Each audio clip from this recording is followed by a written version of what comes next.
వేల మందిని ప్రొఫెషనల్స్ గా మార్చిన ఇనోమాటిక్స్ తో మీరు కూడా మీ డ్రీమ్ కెరియర్ ని ఇప్పుడే స్టార్ట్ చేయండి. అమ్మా నమస్తే అమ్మా. అమ్మా రెగ్యులర్గా నేను ఒక క్వశ్చన్ సందేహం అడగడం, మీరు ఆన్సర్ చెప్పడం అట్లా అయిపోతుంది. ఈరోజు నేనేమనుకుంటున్నా అంటే, మీలాంటి పెద్దవాళ్ళు నిత్యం అసలు ఏం పనులు చేస్తూ ఉంటారు, మీ లైఫ్ స్టైల్ ఎలా ఉంటుందో తెలుసుకుంటే మాలాంటి వాళ్ళకు ఉపయోగపడుతుందని నేను అనుకుంటున్నామా. అందుకే మీ గురించి తెలుసుకోవాలనుకుంటున్నామా. మా కోసం ఏం కావాలి మీకు? అసలు మీరు నిత్యం అంటే లేవటం దగ్గర నుంచి దినచర్య అన్నదమ్మా సందర్భాన్ని బట్టి మారుతుంది. చదువుకునే రోజుల్లో ఒకలా ఉంటుంది, బాధ్యతలు లేవుగా. అవును. అందులోనూ పరీక్షల రోజుల్లో వేరేలా ఉంటుంది, సెలవుల్లో వేరేలాగా ఉంటుంది, పెళ్ళయి పిల్లలు బాధ్యత వచ్చినప్పుడు వేరేలాగా ఉంటుంది, బాధ్యతలు తీరాక వేరేలాగా ఉంటుంది. అంతే కదా. అంతే. ఇప్పుడు నాకు పెద్ద బాధ్యతలు లేవు గనక ఇంకా దీంట్లో పెద్ద మార్పు ఉంటుందని నేను అనుకోను. ఇంకా మారడానికి అవకాశం కూడా లేదు. అది ఇప్పుడున్న దినచర్య అంటే 4:30 ఆ ప్రాంతాల్లో వేస్తానమ్మా. ఓకే. అంతకుముందు చేయలేదు ఆ పని. ఎందుకంటే చంటి పిల్లలు, ఇంట్లో చూసుకోవాల్సిన వాళ్ళు, రాయాల్సినవి, చదవాల్సినవి, రేపు కాలేజీలో సబ్మిట్ చేయాల్సినవి, ఇలాంటివి చాలా ఉండేవి. అవన్నీ రాత్రి 1 గంట దాకా చూసుకున్నాక 4:30కి లేవడం అన్నది ఇక మళ్ళీ వెళ్ళి క్లాస్లో పాఠం చెప్పే బదులు ఆవలించాల్సి ఉంటుంది. అందువల్ల ఇప్పుడు అలాంటివి ఏమీ లేవు గనక 4:30కి లేస్తాను. ఓకే. 5 గంటలకల్లా నాకు ఆన్లైన్ క్లాస్ మొదలవుతుందమ్మా. నేనేం చెప్పను, వింటాను. ఎందుకంటే సాయంకాలం నేను నేర్పించినటువంటి లలితా సహస్రనామం ఏదైతే ఉందో, లలితా రహస్యనామ సహస్రం, దాన్ని అందరూ అదొక ఫ్యాషన్గా, ఒక మోజుగా, ఒక స్టైల్గా మేము కూడా లలిత చేస్తున్నామని చెప్పడం కోసం చదువుతున్నారు. కానీ కనీసం ఒక 25-30 సార్లు ఒక పారాయణలో అమ్మవారిని తిడతారు, పొరపాట్లు చదువు. కొన్ని తప్పులు పర్వాలేదు, కానీ కొన్ని తప్పులు అయితే భయంకరమైన దోషాలు ఉన్నాయి. అందుకని అవన్నీ సరిచేస్తూ నేను నేర్పించాను. యూట్యూబ్ లైవ్లోనే నేర్పించా 28 డేస్. అయితే అట్లా తప్పు చదివితే దోషం వస్తుందమ్మా? దోషమే కాదమ్మా. అసలు ఎందుకు ప్రార్థన చేస్తున్నారమ్మా? మీరు పొగుడుతున్నారు కదా. అవును. పొగిడే బదులు నిన్ను పొగిడితే నువ్వు నాకు ఏదన్నా అనుకూలంగా ఉంటావు, తిడితే శత్రుత్వం ఆటోమేటిక్గా స్టార్ట్. అమ్మవారిని దురాచార అంటే కోపం రాదా ఆవిడికి? దురాచార సమయాన్ని కలిపి చదవాలి కదా. ఇలాంటివి చాలా ఉన్నాయి. ఓకే. ఓకే. దురాచార అని పిలిచి అమ్మ నాకు దయచూడు అంటే దయచూస్తుంది ఆవిడ. నిన్ను దయచూడడమే పెద్ద దురాచారం అంటుంది. ఓకే. అవును కదా. అందుకని ప్రతి అక్షరం ఎవ్రీ ఫోన్ ధ్వని ఎలా ఉచ్చరించాలో 28 రోజుల పాటు రోజుకు 1 గంట చొప్పున నేర్పించా. ఓకే. ఈ నేర్చుకున్న వాళ్ళు ఏం నేర్చుకున్నారో నాకేం తెలుసు, నేను నేర్పించాను. కానీ అవును, నా ఎదురుగా కూర్చొని ఇద్దరికే కరెక్ట్ చేశా. మిగిలిన వాళ్ళ సంగతి ఎట్లా? పొద్దున 5 o'clockకి అంతకుముందే ఉంది ఒక నిత్యపారాయణ అనే ఒక సమూహం, రోజు అన్ని స్తోత్రాలు చేస్తారు. ఓకే. దాంట్లో వీళ్ళు చేరి రోజుకొక్కళ్ళు చదువుతారు. చదివితే మిగిలిన వాళ్ళందరూ వింటారు. ఒకవేళ వాళ్ళు చదివే దాంట్లో తప్పు ఉంటే నేను సరి చేస్తా. ఓకే. ఆ విధంగా చాలామంది పర్ఫెక్ట్గా చదివే వాళ్ళు తయారయ్యారు. అరగంట పడుతుంది. అది 5:30 దాకా లలితా సహస్రనామం, ఆ తర్వాత సౌందర్య లహరి చదువుతారు. ఓకే. నేను వింటూ దేవుడి దగ్గర సర్దుకుంటూ ఒత్తులు వేసుకుని దీపానికి ఏర్పాటు చేసి అలంకారం చేసి ఇట్లాంటి పనులు చేసుకుంటూ వింటా. ఓకే. సరిగ్గా 6 గంటలకి 5:59 ఆపేస్తారంతా. ఆపేసి 6 గంటలకు అందరం కలిసి కూర్చొని ప్రార్థన చేసుకుంటాం ఆన్లైన్. ఓకే. 6:15కి అయిపోతుంది. 6:15 తర్వాత కొంచెం సేపు ఒక 15 minutes or 20 minutes మా గురువుగారి మార్గం ఏదైతే ఉందో, మా గురువుగారి మార్గం అయితే ఈ నిత్య జీవితంలో యోగాన్ని ఎలా అనుష్ఠానం చేయాలి, మన రొటీన్ ఎలా ఉండాలి, మన దినచర్య ఎట్లా ఉండాలి, మన ప్రవర్తన ఎట్లా ఉండాలి, ఓకే, ఐడియల్గా ఉండడానికి అవి చెప్పినవి ఉన్నాయి. అవి కాసేపు ప్రస్తావిస్తా. 6:30 అవుతుంది. ఇంకప్పుడు వాళ్ళు వేరే స్తోత్రాలు కొన్ని విష్ణు సహస్రనామం అని అదని ఇదని చాలా స్తోత్రాలు చదువుతారు అప్ టు 7 o'clock. ఓకే. అది వింటూ టీ పెట్టుకుంటా. 7 కల్లా అది అయిపోతుంది. టీ తాగుతూ ఒక్కసారి హెడ్లైన్స్ చూస్తారు. ఆ, అంటే ప్రపంచం ఏమైందో తెలియాలి కదా, నేను కూడా ప్రపంచంలో ఒక భాగం. బాగా. అందుకని 7-5 అయ్యేటప్పటికల్లా ఎస్విబిసి పెట్టుకుంటాం, రామాయణం చాలా శ్రద్ధగా వింటా. ఓకే. అవుతుంది. ఈ 8 తర్వాత నా మిగిలిన పూజ ఇత్యాదుల పనులు చాలా ఉంటాయి. 9-9:30 కల్లా పూజ వంట అన్నీ పూర్తయిపోతాయి. బయటికి ఏదన్నా వెళ్ళాలంటే 9:30కు భోజనం చేసేస్తా, లేదంటే కొంచెం సేపు ఆగి ఈ కాసేపట్లో నా మొక్కలను ఒకసారి పలకరించుకుని దానికి ఏమన్నా సంస్కరించాల్సి ఉంటే సంస్కరించి వాటికి సేవ చేయాల్సింది ఏమన్నా ఉంటే చేసుకుని 10-10:30 లోపల నాకు భోజనం. అంటే కొంచెం వేరియేషన్ ఇక్కడే నాకు. బయటికి వెళ్ళాలా ఇంట్లో ఉంటానా దాన్ని బట్టి 10:30 కల్లా నా పని అయిపోతుంది. 10:30 నుంచి 4 గంటల దాకా ఫ్రీ.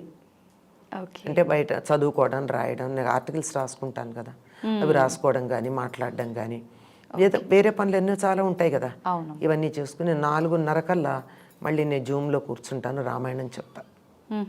4:30 నుంచి 5:15 కదా, 40 నిమిషాలు ఫ్రీ జూమ్. నేనేం పే చేయలేదు, ఫ్రీ జూమే వాడుకుంటా. ఓకే. 40 నిమిషాలే కదా. అవును. 4:30 to 5:10. ఎప్పుడన్నా మళ్ళీ రీజాయిన్ అయ్యి ఇంకో 10 నిమిషాలు అంతే అయిపోయి మళ్ళీ కాస్త టీ తాగి 6 to 6:15 మా ప్రేయర్. ఓకే.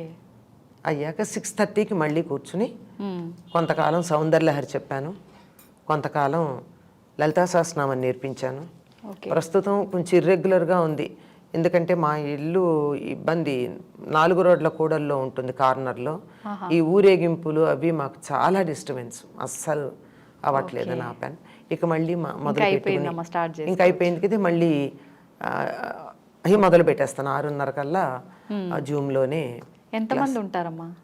యాక్చువల్గా రామాయణానికి జాయిన్ అయిన వాళ్ళు 80 మంది, కానీ వాళ్ళు కొంతమంది విదేశాలకు వెళ్ళిపోయారు ఆఫ్టర్ కరోనా తర్వాత కొన్ని రకాలు, తర్వాత జాబ్స్లో జాయిన్ అయిన వాళ్ళు ఉన్నారు. వాళ్ళకి మాత్రం నేను ఒక గ్రూప్ క్రియేట్ చేసి నేను ఇక్కడ వీడియోలో చెప్పేది నా ఫోన్లో ఆడియో చేస్తా, రికార్డెడ్ అమ్మా, ఆడియో రికార్డ్. ఓకే. అందరూ వింటారు, వాళ్ళు ఎక్కడున్నా ఆడియో వినొచ్చు కదా. అవును. లేదా తర్వాత అయినా వినొచ్చు. అవును. జూమ్ అయితే మనకి డైరెక్ట్గా వినడమే వీలవుతుంది.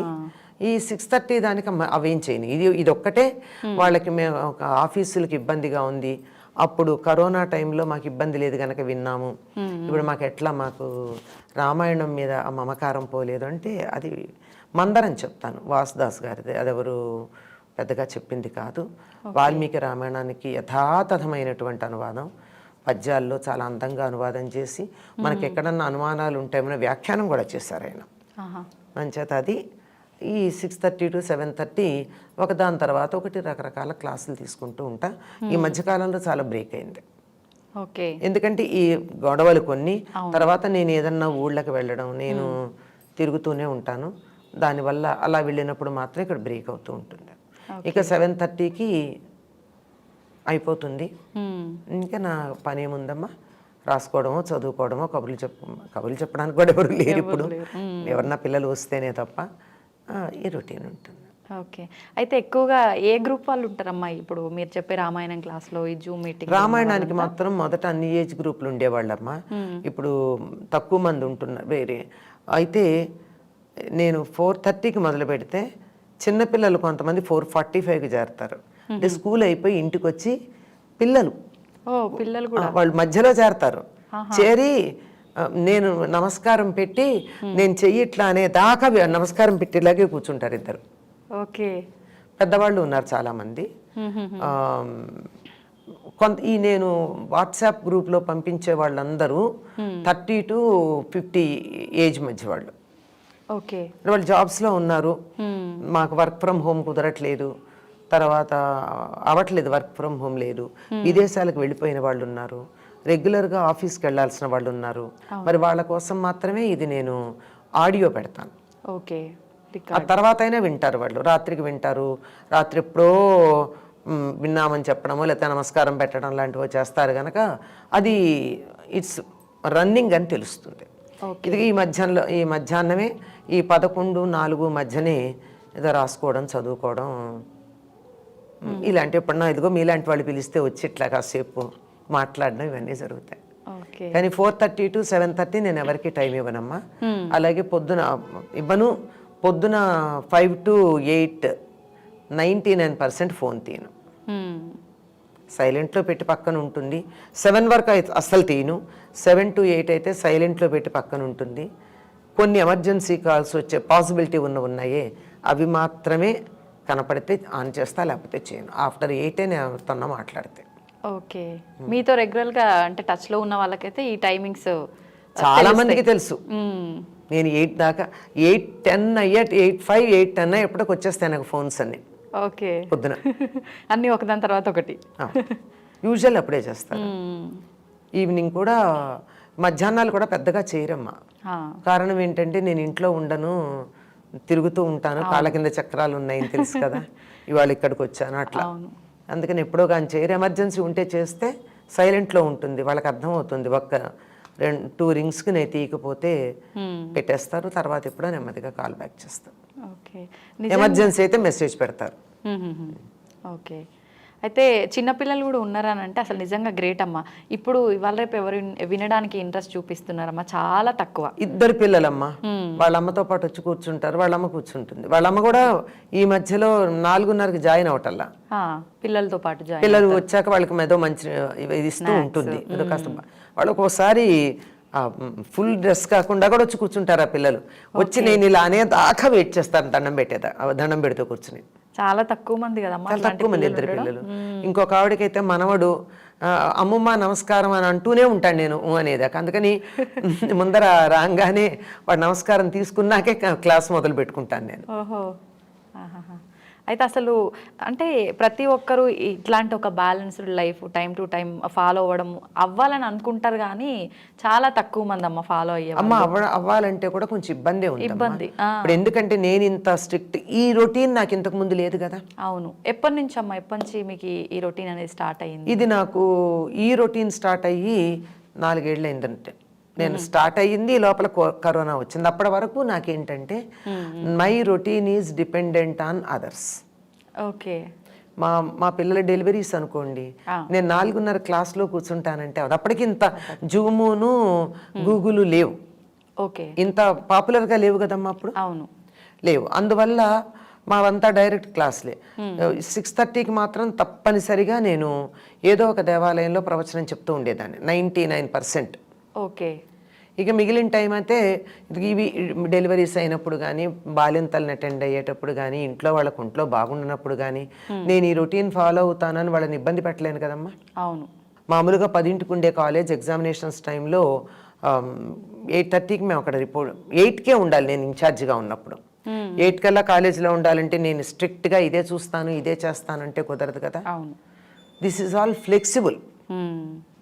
ఓకే. పైగా ఈ వర్కింగ్, ఇంట్లో పిల్లలు, వాళ్ళని అటెండ్ అవ్వాలి, పేషెంట్స్ని అటెండ్ అవ్వాలి అని అన్నప్పుడు ఈ టైం చేస్తాను ఉండదు గనక అందరి పనులు అయ్యాక రాత్రి 9:30 10కి నేను రాసుకోవడం మొదలు పెడితే నేను మ్యాగజైన్స్కి కాలమ్స్, కొన్ని మ్యాగజైన్స్లో నా ఉన్నాయి నా కాలమ్స్. ఓకే. వాటికి వారం కొన్ని నెలలు కొన్ని వారాలకి పంపించాల్సి ఉన్నాయి. వాళ్ళు నా కోసం ఎదురు చూడడం అన్నది ఇట్స్ నాట్ మై డిసిప్లిన్. అందుకని 9 గంటలకో 10ంటికో రాయడం మొదలు పెడితే అందరూ పడుకున్నాక 1 గంట 2 3 కూడా అవుతుంది. అట్లాంటప్పుడు 4:30కి లేవడం అన్నది జరిగే పని కదా. ఐడియల్ 4:30కి లేవడం. ఆ రోజుల్లో అది నాకు ఆదర్శంగా ఉండేది. ఎప్పటికన్నా నేను 4:30కి లేవగలుగుతానా అని. కానీ 2ంటికి 1 గంటకి 12ంటికి పడుకుని 4:30కి లేవడం అన్నది అవదు. అంచేత నాకు నేనే పర్లేదులే అనుకునేదాన్ని. శభాష్ కదా, పర్లేదులే అని నన్ను నేను సముదాయించుకుని 6 గంటలకి ప్రేయర్కి మాత్రం ఎట్టి పరిస్థితుల్లో అందుకుంటా. అది పొద్దున సాయంత్రం అది తప్పదు గనక ఆ టైంకి మాత్రం మిగిలిన అది మనసులో ఉందేమో, మిగిలినవన్నీ దానికి సెట్ అయిపోయినాయి. ఓకే. అంటే మనకు సంకల్పం ఉంటే మిగిలిన దానంతటా ఆటోమేటిక్గా సెట్ అవుతాయి. అది ఒక గమనించండి. ఇది నాకు ప్రధానమని మీరు ఒక విషయం అనుకుంటే మిగిలిన రొటీన్ అంతా దానికి సెట్ అవుతుంది. మనం అనుకోం అంతే. మనకు ఉండాలి ముందా తపన, గట్టి సంకల్పం ఉండాలి. ఆ ఒక్కటి మాత్రమే ఫాలో అయ్యేదాన్ని. మిగిలినవన్నీ ఫ్లెక్సిబుల్. ఓకే. ఎందుకంటే I can't neglect my family, my family members, my duty which is giving me daily bread. I can't neglect, I must do my justice. Super అమ్మా, మీరు నిజంగా అన్ని భలే బాగా బ్యాలెన్స్ చేసుకుంటూ వచ్చిండ్రు. ఏం ఫైనల్ గా మీకు అనిపించింది మీరు ఫాలో అవుతున్నారు. ఇప్పుడు ఎప్పుడు వీలుంటే అప్పుడు ఫాలో అయ్యేదాన్ని, ఇంత రెగ్యులర్గా కాదు. ఇది లేవాలని ఐడియల్ ఉంది. కొంతకాలం అమ్మాయి డెలివరీ వెళ్ళిపోయింది, ఇప్పుడు నాకు నైట్స్ పసిపిల్లాన్ని చూడాల్సిన అవసరం లేదు, అప్పుడు ఫాలో అవుతా. అవును, మళ్ళీ ఈ లోపల ఇంకెవరికో ఏవో ఉంటాయి కదా, ఇవి వచ్చినప్పుడు లేదు. ఇప్పుడు ఇంకా నన్ను వదిలేశారు అందరూ. ఎందుకంటే ఇంతకాలం నిన్ను బాగానే బాధ పెట్టాం మేము, మా టైం నువ్వు చక్కని రొటీన్లో ఉన్నావు గనక we don't want to disturb your routine. Okay, if it anything is there, we don't mind helping you, cooperating with you, but we don't want to disturb. నిజంగా మంచి సపోర్ట్ అమ్మా. ఆ సపోర్ట్ ఉంది నాకు. ఏం చెప్తారమ్మా అసలు, అంటే మాలాంటి వాళ్ళకు మీరు? అమ్మా, ఇందాక ఒక మాట అన్నాను కదా, మీరు ఒకటి ప్రయారిటీ అనుకున్నప్పుడు దాని మీద ఫిక్స్ అయితే మిగిలిన రొటీన్ దాంతో సెట్ అవుతుందమ్మా. ఓకే, అంచేత మీకు ఏది ప్రయారిటీ అన్నది ఒకటి పెట్టుకోండి. నాకు ఉదయం సాయంత్రం 6 గంటలకి ప్రేయర్ ప్రయారిటీ అనుకున్నా అది 99% నాకు సాగింది. లిటిల్ వేరియేషన్ అంతే చెప్పండి. అవును, అందువల్ల మిగిలినవన్నీ కూడా నాకు ఫ్యామిలీకి ప్రయారిటీ ఇచ్చుకున్నా, జాబ్కి సెకండ్ ప్రయారిటీ ఇచ్చాను. బట్ సెకండ్ ప్రయారిటీ ఇచ్చానని చెప్పి నేను ఏనాడు ఒక్క చిన్న తక్కువ చేయలే, ఎక్కువే చేశాను. ఓకే, యాజ్ ఎ లెక్చరర్ పాఠాలు చెప్పడంతో పాటుగా incharge of NSS, incharge of cultural activities, incharge of examinations, కొన్ని అయితే కొన్ని సంవత్సరాలు 3 కలిసి, కొన్ని సంవత్సరాలు 2 డేస్ చొప్పున ఇవన్నీ చేశాం. అవి కూడా ఎక్కడా తక్కువేం లేదు. పిల్లలు always they management and students are all happy with it and with 100% results చేశాం. అక్కడ ఏమీ తక్కువ చేయలేదు. నా ఫ్యామిలీలో కూడా ఎవరు నేను తక్కువ చేశానని ఎవరైనా కావాలని అనుకుంటే అనుకోవాలి, కానీ ఫ్యామిలీ మెంబర్స్ ఎవరు తక్కువ చేసినట్టు అనుకోలే, including my mother in law అనుకోలేదు. నిజంగా అంటే అట్లా బ్యాలెన్స్ చేసుకోవడం కూడా కష్టపడాల్సి వచ్చింది. దానివల్ల ఏంటంటే నేను మిగిలిన పనులు కొన్ని చేసుకోవాలి. నేను జీవితంలో చేయాలనుకున్న పనులు కొన్ని అప్పుడు చేయలేకపోయాను. ఓకే, ఇప్పుడు నేను చేసుకుంటున్నాను అంతే. అంటే మీరన్నట్టు అప్పుడు చేయలేకపోయినా దాన్ని వదిలేయకుండా నేను చేయగలను అనే ఒక సంకల్పం పెట్టుకుంది. అప్పుడు కూడా పూర్తిగా మానేయలేదమ్మా. అప్పుడు పూర్తిగా రాయలేకపోయినా ఏదో కొంచెం అప్పుడే చాలా పుస్తకాలు రాశాను, ఒక 10-15 పుస్తకాలు అప్పుడే వచ్చాయి. అంత ఒత్తిడిలోనే I did not stop writing and I did not stop speaking. అప్పటికింత ఎలక్ట్రానిక్ మీడియా లేదు, ఓన్లీ ప్రింట్ మీడియా. వాటిల్లో నేను చేయవలసినంత ఏమాత్రం తక్కువ లేకుండానే చేశాను.